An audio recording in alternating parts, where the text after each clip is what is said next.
आशा करता हूं आप सब बहुत अच्छे होंगे। मेरा नाम है सिद्धांत अग्निहोत्री। स्टडी IQ पे आपका बहुत बहुत स्वागत है। ये बड़ा इंपॉर्टेंट आर्टिकल है इंडियन एक्सप्रेस का।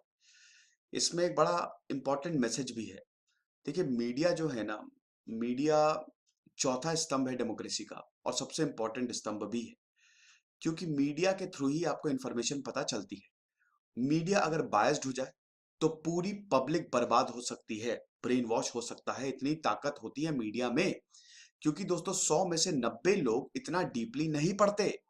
तो media is very very important. सही इंफॉर्मेशन पहुंचाना बहुत ज्यादा जरूरी है। लेकिन मीडिया ही अगर रेडिकलाइज हो जाए तब आप क्या करोगे? तो यहां पे फ्रीडम वर्सेस डिस इंफॉर्मेशन की बात की है।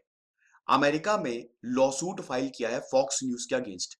खबर क्या है हम इस लेक्चर में देखेंगे। भारत के कंटेक्स्ट में भी ये खबर जानेंगे। क्या मैसेज है? तो चलिए चलिए आगे बढ़ते हैं। टेस्ट सीरीज आप जरूर अवेल करिए। अभी IB का एग्जाम भी आ गया, एडमिट कार्ड भी आ गए हैं। बहुत ज्यादा फायदा होगा। इंस्टा पे मैं आ गया हूं, आप मुझे यहाँ पे फॉलो कर सकते हैं। तो ये जो वोटिंग सॉफ्टवेयर कंपनी है स्मार्ट मैटिक, 2.7 बिलियन डॉलर का मानहानि का case, defamation lawsuit against American media power house Fox News के अगेंस्ट इन्होंने दायर कर दिया है। मानहानि क्यों होता है? मैंने कुछ किया नहीं, जबरदस्ती आप मेरे खिलाफ उल्टा सीधा बोल रहे हो, तो मैं आपके ऊपर मानहानि का केस दायर कर दूंगा। हर देश में होता है ये। अब दोस्तों, फॉक्स न्यूज को एक राइट विंग और प्रो डोनाल्ड ट्रंप बोला जाता है। डोनाल्ड ट्रंप को सपोर्ट करने में ये हर हदें, सारी हदें इन्होंने पार कर दी। ठीक है। डोनाल्ड ट्रंप के अटॉर्नीज जो हैं, रूडी गिलियानी, सिडनी पॉवेल को, इन सबको ये सपोर्ट करता है। फॉक्स न्यूज के ऊपर हमेशा ये आरोप लगते रहते हैं। अब हुआ क्या कि इन्होंने बहुत कुछ बोला। तो स्मार्ट मैटिक ने, जो कि वोटिंग मशीन बनाती है, मैनहट्टन सुप्रीम कोर्ट में 2.7 बिलियन डॉलर का डैमेज मांगा है। इतना पैसा देना पड़ेगा, अरबों की बात है ये। जो होस्ट हैं लुई डॉप्स, मारिया बार्टिरोमो, जेनिन पीरो और अटॉर्नी ग्यूलियानी और पॉवेल, यहां पे कंपनी ने बोला है कि इन्होंने हमारे ऊपर गलत आरोप लगाए हैं। डोनाल्ड ट्रंप हार गए। अब देखो बेटा, हार गए तो ज्यादातर पॉलिटिकल पार्टी के पास दो ही ऑप्शन होते हैं। या तो आप जीत एक्सेप्ट कर लो, भारत में बहुत अच्छी बात है। हालांकि अभी रिसेंट इलेक्शंस में ये भारत के लिए भी बहुत अच्छी बात नहीं है, क्योंकि बहुत सारे ऐसे पॉलिटिशियंस हैं जो जीत को एक्सेप्ट, जो हार को एक्सेप्ट नहीं करते। तो या तो आप हार को एक्सेप्ट कर लो, नहीं तो आप वोटिंग मशीन पे ही सवाल उठा दो कि वोटिंग मशीन गड़बड़ी है। अब मैंने ये बताया है कि क्या वोटिंग मशीन को, इस पे पूरा लेक्चर लिया है कि क्या वाकई में ईवीएम को हैक किया जा सकता है। बिल्कुल भी नहीं। ईवीएम को हैक नहीं किया जा सकता। आप ये बात समझ लो। ईवीएम को तभी हैक किया जा सकता है जब आप उसके अंदर के पूरी की पूरी चिप को ही बदल दो, और वो तब होगा जब पूरी अथॉरिटीज आपकी मुट्ठी में होगी। क्योंकि ईवीएम, किसी भी चीज को आप तभी हैक कर सकते हो, दो तरीके हैं।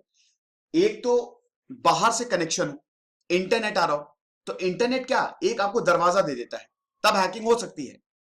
लेकिन ईवीएम में कोई इंटरनेट होता नहीं, तो आप क्या कर सकते हो? अगर आपको हैक करना है तो उस पूरी मशीन को ही, उसमें अंदर आपको छेड़छाड़ करनी पड़ेगी। ठीक है। तो वो पॉसिबल नहीं है, क्योंकि वो सरकार के पास रहती है, इलेक्शन कमीशन के पास रहती है। तो यहां पे 258 पेज का ये लॉ सूट है, और कंपनी ने ये बोला है कि जब इलेक्शन हारे डोनाल्ड ट्रंप, तो फॉक्स न्यूज ने उल्टे सीधे आरोप लगाए स्मार्ट मैटिक, जो कि वोटिंग मशीन बनाती है, कि हमारे जो सॉफ्टवेयर प्लेटफॉर्म्स हैं उनको हैक किया गया ताकि डेमोक्रेट्स जो हैं वो इलेक्शंस जीत सके। यहां तक बोला गया कि जो हमारी कंपनी है वो वेनेजुएला के कंट्रोल में है। अब वेनेजुएला आपको पता ही है कि वहां पे डिक्टेटरशिप है, पूरी की पूरी तरीके से वो बर्बाद हो चुका है, भयानक करप्शन है। निकोलस मादुरो है ना वहां के प्रेसिडेंट। तो वेनेजुएला की कंपनी हमको कंट्रोल कर रही है, जो कि सरासर गलत है। अब इसकी वजह से इलेक्शन का रिजल्ट चेंज नहीं हुआ। लेकिन दोस्तों, आप खुद ही सोचो, एक न्यूज चैनल किसी को टारगेट कर रहा है बिना जाने, लोग तो वही देखेंगे ना जो न्यूज चैनल दिखा रहा है। अगर आप जो लेक्चर, आप ही से बात कर रहा हूं कि आप के खिलाफ न्यूज चैनल उल्टी सीधी बात दिखाना शुरू कर दे, है ना, नंबर सार्वजनिक कर दे, उल्टी सीधी बात दिखाना शुरू कर दे, आपने कुछ किया भी नहीं, कितनी गालियां आएंगी आपको, दिन भर गालियां आती रहेंगी, आप परेशान हो जाओगे। यह स्मार्टमेटिक के साथ हुआ। स्मार्टमेटिक के साथ एक तो उनकी रेपुटेशन का लॉस हुआ, साइबर अटैक्स हुए, साथ ही साथ बहुत सारे हेट मेल्स और डेथ थ्रेट्स मिली हैं इनको, जिसकी वजह से इनको लॉस हुआ। तो इसीलिए ये कोर्ट चले गए कि आप हमको $2.7 बिलियन दो, और बिल्कुल सही भी है। फॉक्स मीडिया ने बोला है कि देखो हम इन डेप्थ रिपोर्टिंग करते हैं, हमारा बिल्कुल क्लियर ओपिनियन रहता है। और जैसे ही ये लॉ सूट फाइल किया गया, फॉक्स बिजनेस ने लुई डॉब्स के शो को ही कैंसिल कर दिया। लुई डॉब्स का शो हाईएस्ट रेटेड शो है, जहां पे चिल्लम चिल्ली ज्यादा होती है, डिबेट वो लोग देखते ही है ना, साइकोलॉजी, लोगों की साइकोलॉजी से खेला जाता है। बहुत चिल्लम चिल्ली आप देखेंगे तो बहुत ही शांत इंटेलेक्चुअल डिबेट, लोग उससे उसको इतना नहीं देखेंगे, लेकिन जहां पे बड़ा झगड़ा होगा लोग वहीं पे भागेंगे।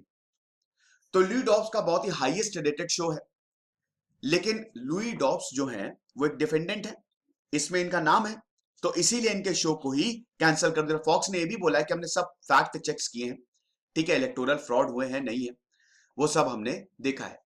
ये मेरा टेलीग्राम चैनल है, 13,100 सब्सक्राइबर, आप इसी को ही ज्वाइन करें। तो अब दोस्तों ये बहुत ही ज्यादा इंपॉर्टेंट है ना, ये इसलिए इंपॉर्टेंट है क्योंकि ये तो डिस इंफॉर्मेशन है ना, एक कंपनी के खिलाफ आप उल्टी सीधी अफवाहें फैला रहे हो, ये तो डिस इंफॉर्मेशन है उसके लिए।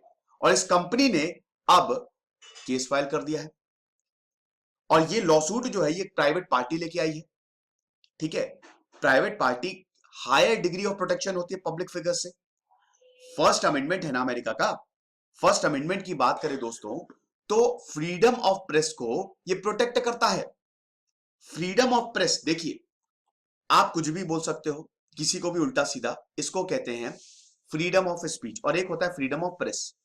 क्या प्रेस कुछ भी दिखाए? भारत में भी फ्रीडम ऑफ प्रेस है, क्या समाज को वो गलत रास्ते पे ले जाए वो दिखाना सही होगा? अभी भारत में भी इसमें बड़ा बवाल चल रहा है फ्रीडम ऑफ स्पीच पे और फ्रीडम ऑफ प्रेस पे भी।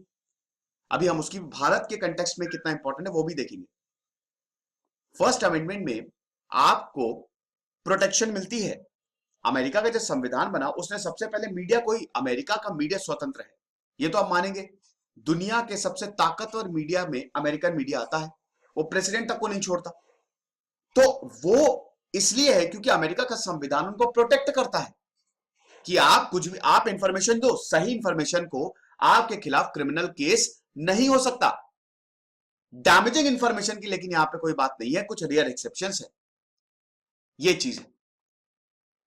भारत से ही कितना डिफरेंट है, देखा अमेरिका की बात करें, भारत का जो सिविल डिफेमेशन लॉ है इट इज लेस स्ट्रिंजेंट। कैसे?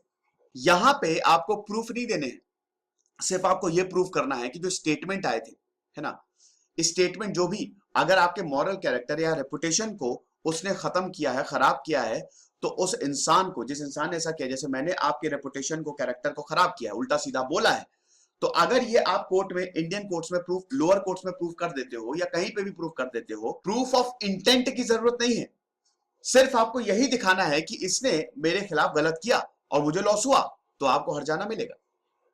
अमेरिका में आपको प्रूफ ऑफ इंटेंट दिखाना पड़ता है। साथ ही साथ भारत के कॉन्स्टिट्यूशन में, जैसे अमेरिका में आपने देखा फर्स्ट अमेंडमेंट है, वो एक तरीके से फ्रीडम ऑफ प्रेस को अलग कैटेगरी में रख रहा है। भारत में ऐसा नहीं है। आर्टिकल 19A जो कि फंडामेंटल राइट के तहत, और सबसे इंपॉर्टेंट है फ्रीडम ऑफ स्पीच, वो सबके लिए है, प्रेस भी इसमें आ जाती है। भारत में प्रेस के लिए कोई सेपरेट लॉ नहीं बनाया हुआ है या कोई सेपरेट संशोधन नहीं किया हुआ है। फ्रीडम ऑफ स्पीच सबके लिए है, कोई स्पेशल कैटेगरी यहां पे नहीं है मीडिया के लिए, ठीक है। ये कलेक्टिव राइट है to free speech, includes every individual journalist. I hope आप समझे होंगे इस लेक्चर को। खुश रहिए, पढ़ते रहिए, जैसे सिद्धांत अग्निहोत्री, साइनिंग ऑफ।